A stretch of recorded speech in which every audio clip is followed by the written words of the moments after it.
Hello viewers, welcome back again to my YouTube channel, Smart Riza YouTube channel. Smart Riza Show, the best video ever. Kuna point kadhaa na ways za kubuild strong relationship or strong marriage nilikuwa nataka tuziongelee.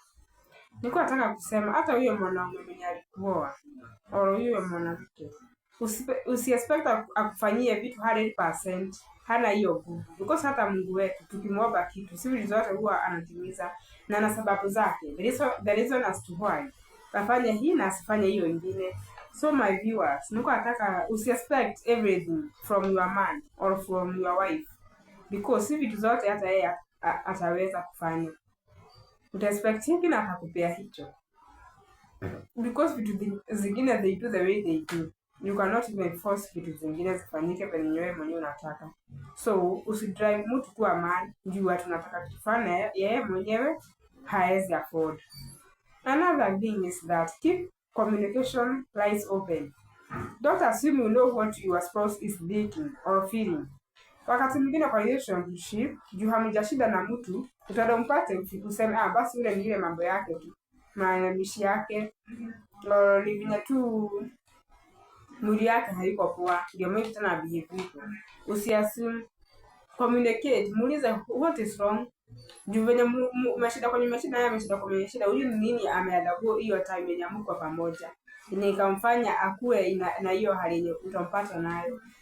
Unaweza pata mwingine akilia useme ule ni mambo yake ya kujiririsha hivyo, ama ule tu tena kuna kitu ameambiwa yenye si hiyo exactly by the CEO, but wewe unaona ni hiyo juu you afford of kumwona akifanya hivyo. Vitu zingine usiassume, communicate, because utaamini hivyo na yeye kubia anaumia on the other hand. Tena mwanamke naye usiexpect na mwanaume ati amekuja amekasirika useme yule sasa ameletea makasiriko yake yenye amekasirika huko. Anaweza kuwa amepitia vitu kadhaa hata si kazini, tena on the way home akikuja amepata na mambo tofauti yenye hakudhania itakuwa hivyo. So wakati mwingine usijudge mtu venye unamuona na hujamuuliza what is wrong. Ni vizu tu kama nimekuja nimefurahia, hebu just niulize bwana nimefurahia. Kama mimi mzee wangu bwanangu huwa akiona nimecheka azinakiona mimi nimefurahia na anafikiria tu nimepata pesa, maana anajua mimi chenye huwa kinanifurahisha ni pesa. So akiniona tu nikicheka anasema wewe uko na pesa, na hapo nikimwambia sina basi haezi, maana siku mingi nikikuja kwa nyuma na kuwa napo. Kwa hiyo lazima nitakuja tu nimefurahia juu kuna kitu kwa imekuwa mahali na hata sina bona pesa na imeshakuwa sawa. So vile tuna divert akizake na mabia sido haikuwa rahisi. Na juu hataki hata na kujua what is going on, nini inanifurahisha, so wewe mstiki ni pesa tu. So hebu tuone tu communicate na mtu. Mbona leo uko hivi mood? Mbona leo uko na furaha hivi? Mbona leo uko asin, uko una mood, una appetite? Mbona leo hutafeel kulala? Mbona leo uko hivyo? So wacha tukue watu tu wa kuongea na mtu. Unaongea na mwenzako, just muulize what is your feeling, what is your mood, how have you been since we left each other. But kuja tu kujaji mtu tu hivyo, kazi yako ni kukasirika. Umekuta mtu amelala na mapia kazi yake ni kulala tu, utajua ni nini amelalisha. Mtu na hata ameshida na shida ya mwili. Na go vitu fulani, usikiage na watu fulani bibi yako anafanya fulani na wewe ujui, because you don't even communicate. Kazi yako tu ni kujaji vitu zenye ambazo si hizo. Kitu kingine ni ya be intentional about spending time together and doing things you both enjoy.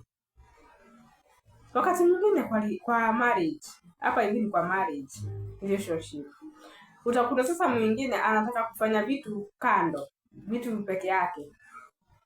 Kama mko marriage, it means mko wawili, so spend time together na spend vitu zenye mwingine anapenda. Wakati mwingine unakuchaga wanaume wakifikana kwa nyumba, kama bibi alikuwa na watch movie nyingine na watoto ama bibi alikuwa ameweka watoto cartoon, atakuja tena akiwa amesaa switch off aweke channel yake, achaji channel aweke bona hii bona na watu peke yake, na kwa nyumba hakuna mwenye ako interested na hiyo bona.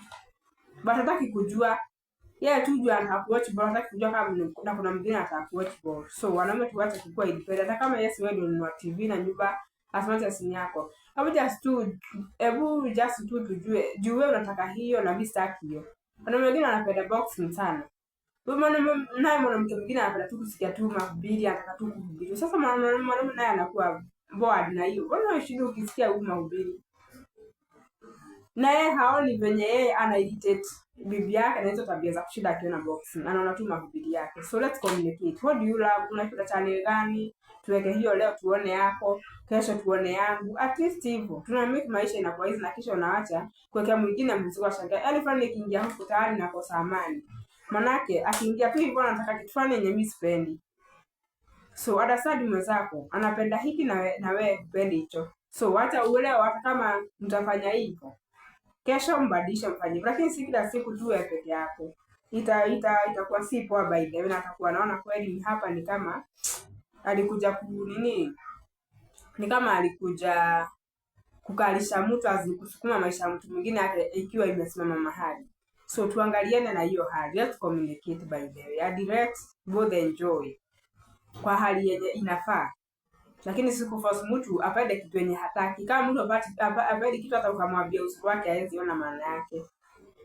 So let us do that. Kitu kingine ni ati forgive quickly. Hapa sasa ndio inakuwa mzito sana kwa watu wengi, na hii sasa ndio ya mwisho. Mtu kumforgive inakuwa rahisi, lakini sasa kusahau chenye alikufanyia si rahisi. Utakuwa umemsamehe lakini unakaa ukimkumbusha. Unakumbuka kitu fulani yenye ulifanyia wewe. Unakuta mwenye nilikuwa nimekupata na yeye kule Thika. Unakuta wewe ulizaa na mwanaume wa nje. Unakuta wewe sijui ni nini, vitu mingi. So as long as mko tu pamoja, usikuwa unavutia mtu reference. Manake hiyo inamvuja, manake hata kama alikuwa anabadilika, alikuwa in a position of kubadilika, sasa ndio akuwe mtu mzuri ama abadilisha hata tabia zenye alikuwa nazo akuwe poa. Itabidi uduko, manake hata huyu alishanisamea but hajasahau tabia zangu. So ukikumbusha mtu akatumia tabia zake, hujikuta kwamba hajarekebika. Hata kama amerekebisha, hujikuta ni kama hajarekebika. Manake hata akiangalia hizo tabia na anakuwa nilikuwa si niko mtu mzuri. So anaanza hata yeye kujipiga vita. So ukiforgive mtu usimkumbushe kabisa. Na kisha forgive and forget. Ni wachani nayo kabisa. Hata kama basi unakumbuka usimwambie, na ombe Mungu sana akusaidie sana kuisahau. Hata kama utaikumbuka basi usionee muhimu. Na maana tena kushinda ukitaja. Manake hapo utakuta unavuja tu uhusiano pole. Manake atasema ule mtu wangu kweli ananiomba hata asahau na nikumbusha kila mara. Tutamvuja mwenzako roho. So hizo mtakati tuziangatie sana kwa marriages, naongelesha marriage people na couples. Sisi wenye ni wa young Gen Z wenye tumeoleka juzi, we have at least 5 years by the way. Tuko na watoto mmoja ama wawili hapo. Mungu atusaidie sana. Na Mungu atusaidie, manake mwenyewe alitengeneza ndoa. Na hakuna wakati alisema ama hakuna marriage alisema ikifikia hapa watu waachane. So Mungu atusaidie. Mungu atusaidie sana tuelewane. Hiyo mikakati yote follow me, utakuwa unaona hizo videos by the way. Click hiyo notification bell. Ndio nikiweka video utakuwa sasa unaweza kuona. At least ujue mikakati ya kufollow, na ndio ujue the way is to build strong marriage and a good relationship. Either to God, either a good relationship to human beings, either to your friends, to your man, to your wife, to your friends, to your sisters, to your brothers. To whatever by the relationship ina cover so many areas by the way. Hata relationship yetu na Mungu bado ina matters. The next videos tuonane.